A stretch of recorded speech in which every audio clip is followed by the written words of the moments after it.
Vamos a ir a la carta a los Romanos, al capítulo 11 y versículos 5 al 7. Romanos capítulo 11, versículos 5 al 7. Así también, aún en este tiempo ha quedado un remanente escogido por gracia. Y si por gracia, ya no es por obras. De otra manera, la gracia ya no es gracia. Y si por obras, ya no es gracia. De otra manera, la obra ya no es obra. ¿Qué pues? Lo que buscaba Israel no lo ha alcanzado, pero los escogidos lo han alcanzado y los demás fueron endurecidos. Remanente escogido por gracia. Un remanente es un grupo que permanece a pesar de las dificultades y después de las pruebas. Y las pruebas a nuestra vida vienen para demostrar si hay o no hay, ¿verdad? Tú vas a un examen para demostrar si sabes o no sabes, ¿verdad? Si eres capaz o no eres capaz. Y la vida cristiana es siempre una vida de examen. El Señor siempre permite que haya pruebas en nuestras vidas para ver si hay o no hay. ¿Y qué es lo que tiene que haber en nosotros? Tiene que haber fe, ¿no? Tiene que haber, como decía el hermano, tiene que haber amor. ¿Qué es lo que hay? Y donde no hay no se puede sacar. ¿Qué es lo que hay? Pero todo eso viene motivado por la gracia de Dios en nuestras vidas. Solo si Dios te da la fuerza, si Dios te da la capacidad, si Dios te da la puerta, si Dios te da la solución, puedes vencer en cada prueba. Amén. Amén. ¿Y por qué? Porque Dios quiere que vivamos como consecuencia de su gracia sobre nosotros. ¿Por qué? Porque las batallas que tenemos por delante son batallas que van más allá de la fuerza humana. Y necesitamos de la gracia de Dios para poder superar las situaciones. ¿Por qué? Porque desde que el hombre peca, Adán y Eva pecan, este mundo está gobernado por el príncipe de este mundo, Satanás. Y él es más fuerte que los hombres. Las estrategias del diablo son más fuertes que toda capacidad humana. Y por eso los seres humanos necesitamos de la gracia de Dios para vencer todas las asechanzas del enemigo. Amén. Que sin duda van a venir a tu vida. Mira, si tú no tienes pruebas, es que estás muerto. Es decir, las únicas personas que no tienen pruebas son aquellos que están vendidos al diablo. Porque ¿para qué? Si ya te tiene en su mano. Entonces, cuando tú empiezas a tomar decisiones en cuanto a la voluntad de Dios para tu vida, aquel que te tenía agarrado no te quiere soltar. Y entonces hay una batalla. Solo la puedes vencer a través de la gracia de Dios sobre tu vida. Amén. Por eso hay personas que caminaron en el camino del Evangelio un tiempo y luego se apartaron. ¿Por qué? Porque perdieron la gracia. Pablo dice a los Gálatas, de la gracia habéis caído los que por la ley os justificáis. Tú mismo, si son tus obras las que te van a sacar del asunto, tienes mal futuro. ¿Por qué? Porque Satanás tiene más fuerza que tú. Pero si tú eres un hijo de Dios lleno de la gracia de Dios sobre tu vida, que tiemble el enemigo, porque vas a vencer. Amén. Por eso dice la palabra que hay un remanente, es decir, los que permanecen son aquellos que dependen de la gracia de Dios para su vida. Y no importa el tamaño de la ventaja que el enemigo pueda tener. Si tú te agarras al Señor y buscas su gracia, vas a vencer. Y aunque Él te haya tomado ventaja en una batalla, la guerra la tienes que ganar tú. Amén. Por eso habla la palabra del remanente. No te rindas. Hay personas que caen en un tropiezo alguna vez y dice, ya está, ya me venció el enemigo. Bueno, te ha vencido en una batalla, pero que la guerra sea vencida por la gracia de Dios en tu vida. De tal manera que cuando alguien se encuentra derrotado, lo que tiene que hacer es fortalecerse en el Señor y buscar la gracia de Dios para su vida. Primeramente está la gracia del perdón, el arrepentimiento y el perdón, que es una gracia de Dios. Y por eso es importante que nosotros seamos conscientes de el tamaño de la gracia que Dios nos ha dado a nuestras vidas. Cada uno de los que estamos aquí, en diferentes medidas, estamos porque la gracia de Dios ha sido abundante para nosotros. Dios ha movido las cosas. Yo analizaba mi vida antes de convertirme, del momento en que tuve un encuentro personal con el Señor, y luego me di cuenta de cómo el Señor había ido moviendo los hilos de mi vida para llegar a ese momento, cómo Él había preparado esa situación, de tal manera que el Señor en su gracia va tratando con nosotros antes incluso de que nosotros tomemos decisiones, y nos va preparando el terreno. Evidentemente, cada uno tiene la libertad de negar la gracia de Dios para su vida. Y hay personas que dicen, no, yo me lo he currado, es mis fuerzas, ha sido mi capacidad, ha sido mi forma de hacer las cosas. Y tú tienes un límite. Y en muchas ocasiones muy cortito, ¿verdad? Somos cortitos en capacidad. Así que llegará el momento en que tú ya no puedas con tus fuerzas. Es mejor acostumbrarse a buscar la gracia de Dios cada día. Amén. El apóstol Pablo escribe en la primera carta a los Corintios, en el capítulo 15 y versículos 8 al 10. Dice, y al último, como a todos, como un abortivo se apareció a mí, porque yo soy el más pequeño de los apóstoles, que no soy digno de ser llamado apóstol, porque perseguí a la iglesia de Dios. Pero por la gracia de Dios soy lo que soy. Y su gracia no ha sido en vano para conmigo.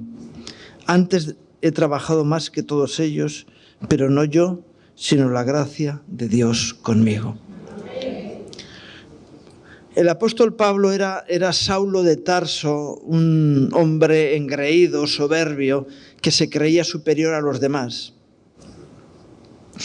Y en esa actitud se convirtió en un perseguidor de la iglesia.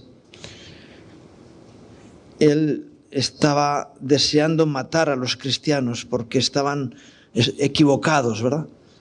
Hasta que un día se encuentra con Cristo en el camino de Damasco, se encontró con el Señor. Y entonces todos sus argumentos se le cayeron. Él se dio cuenta de que estaba trabajando en contra de la voluntad de Dios. Y él dice, mira, yo que he sido el peor desgraciado, el que he trabajado en contra de la voluntad de Dios, el que se ha creído a alguien, la gracia de Dios se manifestó a mi vida y yo la aproveché. Yo me imagino a Pablo esos 3 días ciego en Damasco, reflexionando sobre su vida, dándose cuenta de todos sus errores y diciendo, Dios mío, yo que me creía alguien y lo que he sido es fracaso tras fracaso. Mi orgullo me ha llevado a un camino equivocado. Lo que yo he hecho no ha servido para nada, sino todo lo contrario. Y ahora estoy aquí, ciego, sin posibilidades. Y él seguramente le pidió perdón a Dios. Y el Señor envía a su siervo a que orara por él, y le fue devuelta la vista, pero él entonces ya cambia, tiene otra actitud diferente. Señor, ya me he dado cuenta que en mis fuerzas, con mi intelecto, con mi conocimiento, con mi sabiduría, lo único que hago es equivocarme. Ahora busco tu gracia para mi vida. Y se fue al desierto a buscar dirección de Dios y estuvo años así buscando que Dios le hablara. Y al final en la iglesia, y en la iglesia de Corinto en concreto, les puede dar testimonio: por la gracia de Dios soy lo que soy. Qué bueno que tú puedas decir hoy lo mismo, que tú puedas mirarte a ti y digas: si soy algo, soy por la gracia de Dios. Dios ha sido maravilloso conmigo, me ha dado 2 manos, 2 piernas, me ha dado 2 ojos, 2 oídos, un olfato, una vista, ¿verdad? Un tacto. Me ha dado corazón, me ha dado intelecto, me ha dado fuerzas, me ha dado identidad, me ha dado tantas cosas, ¿verdad? Dios me conoció o me proveyó o me proyectó desde antes de la fundación del mundo para que hoy fuera la persona que soy. Y qué bueno que digas: bueno, no lo ha hecho tan mal, ¿eh? Que puedas decir: no estoy tan mal, ¿verdad? Dios ha hecho maravillas conmigo. Puedo sentirme contento de ser quien soy.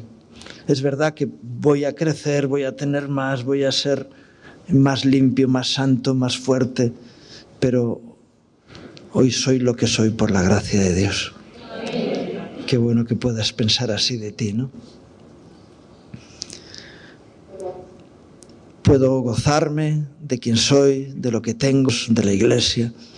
Puedo disfrutar de la vida y todo eso es gracias a Dios. Qué bueno que puedas darle gracias a Dios. Yo sé que hay personas que están enfadadas con Dios. Dice: pues, ¿por qué te enfadas con Dios? Pues porque no me da todo lo que le pido.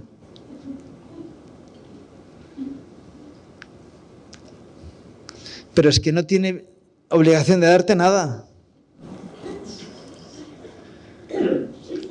Si te va a dar lo que te mereces, te va a dar un tortazo que... ¿Y qué es lo que te mereces? El infierno. Por los pecados nos merecemos el infierno. Y el Señor nos ha dado otra oportunidad y otra gracia diferente. Y qué bueno que puedas decir: soy un privilegiado de Dios, porque Dios me ha dado no otra oportunidad, sino muchas otras oportunidades.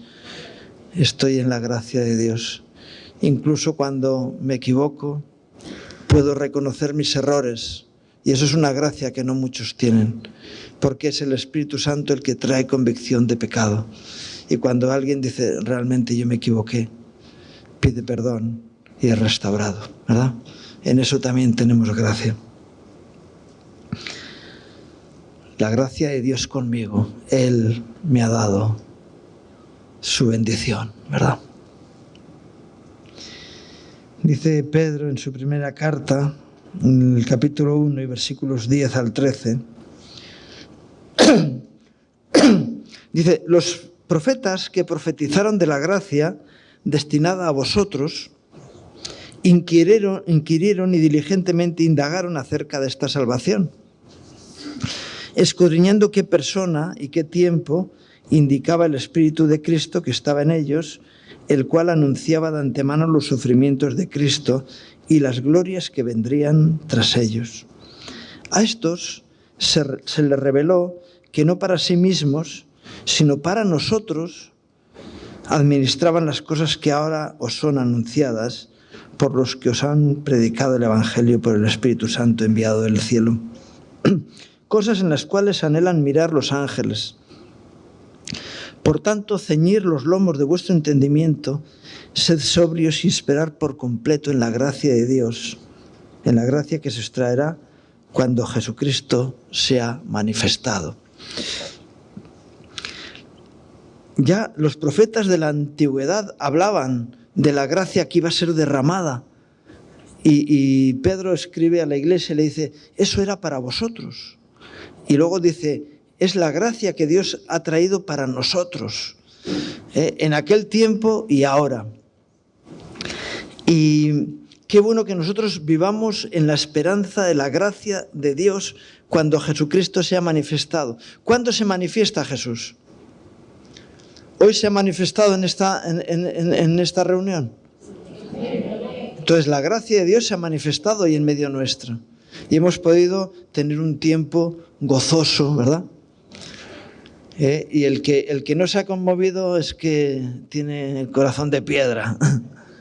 Y el Señor tiene que seguir dando ahí hasta que lo rompa. Pero si no, nos hemos podido gozar en la presencia.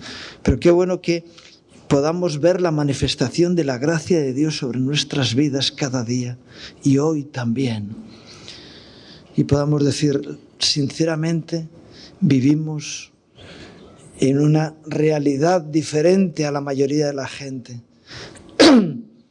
Antes estábamos sin esperanza y sin Dios en el mundo, pero ahora tenemos al Señor con nosotros.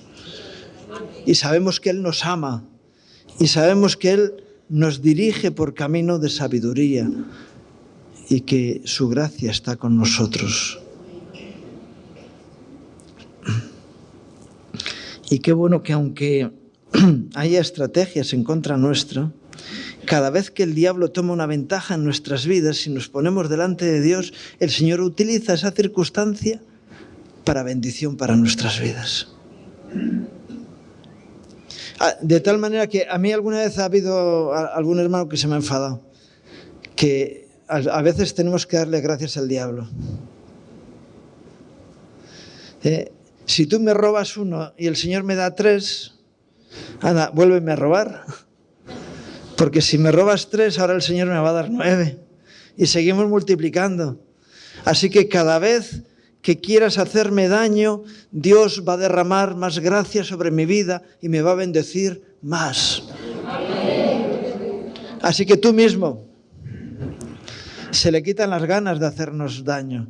Di, mira, cada vez que vengas con una tentación, yo me voy a agarrar más fuerte al Señor. Porque como dice ese texto en 1 Corintios, ¿verdad? Que no nos ha sobrevenido ni una tentación que no sea humana, sino que Dios nos podrá dar juntamente con la tentación la salida para que podamos soportarlo. Así que en cada prueba y en cada tentación salimos más fortalecidos por la gracia de Dios en nuestras vidas. Si es que buscamos que Él se manifieste en nosotros. Señor, ayúdame a no caer. Yo sé que hay algunos que dicen, bueno, da lo mismo si caigo, el Señor me va a levantar. No juegues con la gracia de Dios, porque la gracia es gracia, no es obligación. A veces hay personas que vienen, oye, este te pidió una cosa y se la has dado, me tienes que dar a mí también. Perdona, la gracia es voluntaria, la gracia no es obligación. Y si Dios bendijo a uno, el siguiente que venga tendrá que recibir gracia o no. Lo que pasa es que Dios no hace acepción de personas. Y yo entiendo que si a mí Dios me da de su gracia, a ti te la va a dar, pero es potestad de Dios darla o no. Y si no la da, te aguantas, no. Si no la da, gloria a Dios porque no la da, porque Él sabe por qué. Amén. Y yo sé que Dios da su gracia por medida. A unos les da más que a otros. Y dice en la palabra ¿por qué? El que menos necesita, menos recibe, ¿verdad? El que más necesita, más recibe. Y el que es fiel con lo que recibió, vuelve a recibir más. Y el que no ha sido fiel con lo que recibió, se le cierra el grifo, ¿verdad? ¿Es así? Y el apóstol Pablo decía, no, yo he aprovechado la gracia de Dios. Es decir, ¿por qué? Porque soy consciente de que no me la merecía. Así que la agarré como un clavo ardiendo y no la suelto. y sigo buscando que Dios me dé de su gracia cada día de mi vida. Y así llegó hasta donde llegó. Claro, cuando Pablo dice que yo soy el más pequeño de los apóstoles, y para nosotros no.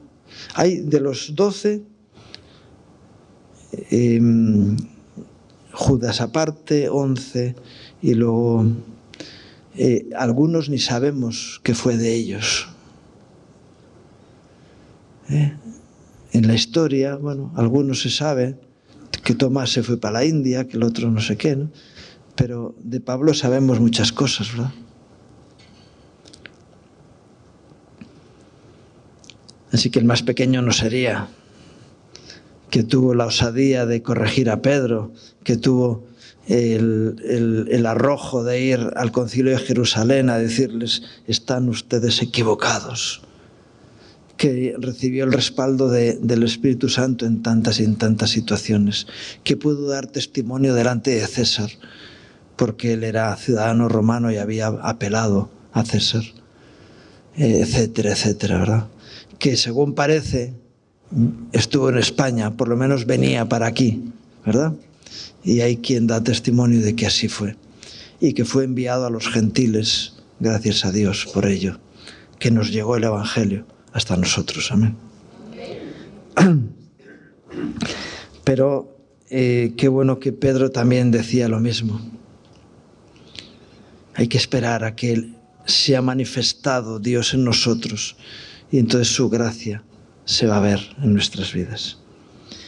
El mismo Pedro en la primera carta, en el capítulo 5, dice en los versículos 8 al 12: sed sobrios y velad, porque vuestro adversario el diablo, como león rugiente, anda alrededor buscando a quien devorar, al cual resistir firmes en la fe, sabiendo que los mismos padecimientos se van cumpliendo en vuestros hermanos en todo el mundo. Mas el Dios de toda gracia, que nos llamó a su gloria eterna en Jesucristo, después que hayáis padecido un poco de tiempo, Él mismo os perfeccione, afirme, fortalezca y establezca. Al sea la gloria y el imperio por los siglos de los siglos. Amén. Por conducto de Silvano, a quien tengo por hermano, fiel, os he escrito brevemente, amonestándoos y testificando que esta es la verdadera gracia de Dios en la cual estáis, firmes en la fe. El diablo, como un león rugiente, viene y está esperando a que, no sé si habrá entrado aquí, el lugar donde está el pueblo de Dios alabando al Señor no le gusta mucho, porque donde está el pueblo alabando a Dios, ahí está la presencia de Dios, ¿verdad? Pero seguro que está aquí en la puerta esperando, como león rugiente. Y te ve, y para él eres como un filetón. El diablo quiere tomar ventaja en tu vida. Y nos dice Pedro: al cual resistir firmes en la fe, sabiendo que los mismos padecimientos se van cumpliendo en vuestros hermanos en todo el mundo. Es decir, que hay prueba para todos, todos tenemos pruebas, pero qué bueno que tú seas victorioso en tus pruebas, ¿verdad? ¿Por qué? Porque la gracia de Dios está sobre ti. No porque seas bueno, no porque seas mejor que otros, no porque te las sepas todas, sino porque la gracia de Dios está en tu vida y la buscas. Señor, ayúdame a vencer esta prueba. Porque esa es la gracia que Dios tiene para nosotros. Si nos podemos acercar al trono de la gracia para alcanzar el oportuno socorro, ya tenemos un privilegio que otros no tienen. Señor, ayúdame. Señor, ayúdame a vencer a mis enemigos. ¿Cuál es tu mayor enemigo? ¿El diablo? No, tú mismo. Tú misma eres tu mayor enemigo.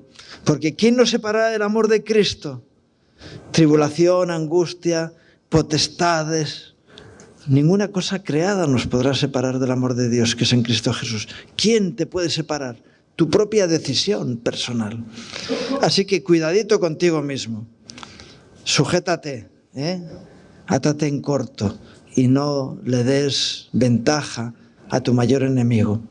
Luego es el diablo, que está orquestando y está participando en colaboración con tu ego para intentar evitar que tú seas victorioso. Y después está el mundo alrededor. A veces personas bien intencionadas, como le dijeron al Señor: Señor, no mueras en la cruz por nosotros. Pedro, ¿verdad? Y el Señor, ¿qué le dijo a Pedro? Apártate de mí, Satanás, porque no pones la mira en las cosas de Dios, sino en las cosas de los hombres. Personas bien intencionadas que te dicen: no sufras. Pero el amor es sufrido. Y si falta el amor, antes nos decían, ¿verdad? Si una iglesia que no ama, no es iglesia. Porque si está el Espíritu de Dios en medio nuestro, el fruto del amor es el primero, ¿verdad? Qué bueno que vivamos en la gracia de Dios y tengamos así suficiente. Dice en la segunda carta a los Corintios, capítulo 12 y versículos 7 al 10, el apóstol Pablo está hablando a los Gálatas, precisamente a los Gálatas, no a los Corintios, ¿no? Les está hablando de su problemática personal. Dice: mira, perdona, dice el texto, para que la grandeza de las revelaciones no me salte desmedidamente, me ha dado un aguijón en la carne, un mensajero de Satanás que me abofetee, para que no me enaltezca sobremanera. Respecto a lo cual 3 veces le he pedido al Señor que lo quite de mí, y me ha dicho: bástate mi gracia, porque mi poder se perfecciona en la debilidad. Y el Señor estaba diciendo: mira, tengo un tratamiento para ti y que te lo tengo que ir dando. No me digas que te lo quite. Porque si he permitido al diablo actuar en tu vida, es para fortalecerte. Por tanto, de buena gana me gloriaré más en mis debilidades, para que repose sobre mí el poder de Cristo. En tu fortaleza no buscas a Dios, en tu debilidad buscas a Dios. Cuando crees que puedes, dices como el torero, ¿verdad? Quítense, dejadme solo, que yo puedo con el toro. Y algunos dicen eso: no, yo puedo con el toro. Y Señor, ayúdame, ayúdame. Cuando soy débil, entonces, dice: por lo cual, por el amor de Cristo, me gozo en las debilidades, en afrentas, en necesidades, en persecuciones, en angustias, porque cuando soy débil, entonces soy fuerte. ¿Por qué? Porque en mi debilidad busco a Dios. Y entonces soy fuerte, porque la gracia de Dios a mí me hace fuerte. Cuando me centro en la debilidad, no puedo. Cuando reconozco la debilidad y me centro en el Señor, tengo la victoria por la gracia de Dios en mi vida. Y termino con también 2 Corintios, capítulo 9, y versículos 6 al 8. Pero esto digo: el que siembra escasamente, también segará escasamente. Y el que siembra generosamente, generosamente también segará. Cada uno dé como propuso en su corazón, no con tristeza ni por necesidad, porque Dios ama al dador alegre. Y poderoso es Dios para hacer que abunde en vosotros toda gracia, a fin de que, teniendo siempre en todas las cosas todo lo suficiente, abundéis para toda buena obra. Dios es poderoso para hacer que abunde en vosotros toda gracia. Y yo anhelo que abunde en vosotros toda gracia. Que seáis llenos de gracia. Personas agraciadas por la gracia de Dios en cada aspecto de vuestra vida. Y eso va a ser solamente fruto de que busquéis la gracia de Dios sobre vosotros. Qué bueno que el estudiante le pida ayuda a Dios, pero que no se vaya luego a la playa, que vaya a estudiar. Porque en la medida en que en la gracia de Dios nos esforcemos, veremos su gracia manifestada. Hay quien le dice al Señor: Señor, ayúdame a perdonar. Y el Señor te dice: vale, vete y perdona. No puedo. Sí, me has pedido mi gracia, ahora yo te doy mi gracia, vete. Y te acercas a la otra persona y ya no tienes ese sentimiento de rencor, porque el Señor te lo ha quitado. Y a veces uno no es consciente de lo que Dios hace, pero el Señor te dice: ve y da el paso, busca la reconciliación. Y entonces el Señor actúa. Si no estás dispuesto a poner en práctica lo que Dios pone, no vas a ver la gracia de Dios. Pero cuando vas y actúas y obras... El otro día le decía a un hermano: mira, es tremendo. ¿Te imaginas que tú hubieras estado entre los apóstoles cuando la multiplicación de los panes y los peces? ¿Tú sabes cómo ocurrió? No, de repente allí delante del Señor... Digo, no, ¿qué va? El Señor le da un cacho de pan a cada apóstol, a cada uno, y ellos empiezan a partir y a dar a la gente, y del mismo cacho que iban partiendo volvía a estar, y volvía a estar, y volvía a estar. Y seguían con un solo cacho. Sobraron 12 cestos. Y quiero decir que el milagro se produjo en la mano de ellos. No se produjo a los pies de Cristo, sino que Él repartió a cada uno y cada uno repartió y fueron repartiendo, y la multiplicación se produjo en la medida en que fueron dando a los demás lo que tenían. Y la gracia se manifiesta así. Bueno, yo te he dado 3, ¿qué has hecho con esos 3? Como aquel, no, escondí el talento en el terreno para que nadie me lo robara. Lo pusiste a funcionar y la gracia de Dios es suficiente para ir dando más y más y más, y para que su gracia esté en ti. Y qué bueno que podamos entender esto así. En la medida en que yo recibo gracia de Dios y la pongo a funcionar, en esa medida su gracia se multiplica en mi vida. Esto ha pasado en nuestro ministerio y seguirá pasando en la medida en que nosotros estemos dependiendo de la gracia de Dios para nuestras vidas. ¿Tú quieres depender de la gracia de Dios? Yo te invito a que juntos podamos orar al Señor, y te pido que te pongas de pie conmigo para orar, para que le digamos al Señor: gracias, Dios, por la gracia recibida. Señor, te doy gracias por la gracia que hemos recibido, por la oportunidad que nos das de ponernos en pie delante de tu presencia. Señor, porque sabemos que hasta hoy tu gracia ha sido suficiente. Y te pedimos que nos des gracia para poder ser instrumentos de multiplicación de tu gracia en nosotros y en los que nos rodean. Señor, que podamos ser testimonio al mundo que nos rodea de tu gracia, para que podamos llevar tu bendición, porque la tenemos en nosotros. Señor, líbranos de toda incredulidad, de todo temor y de toda ventaja del enemigo, y ayúdanos a seguir viviendo en tu gracia cada día. Señor, que ninguno de nosotros sea arrastrado y apartado de tu gracia, porque el diablo tome ventaja en nuestras vidas, sino que fortalecidos en ti sigamos hasta el final, hasta la eternidad. Te lo pido en el nombre de Jesús. Amén. Que Dios os bendiga.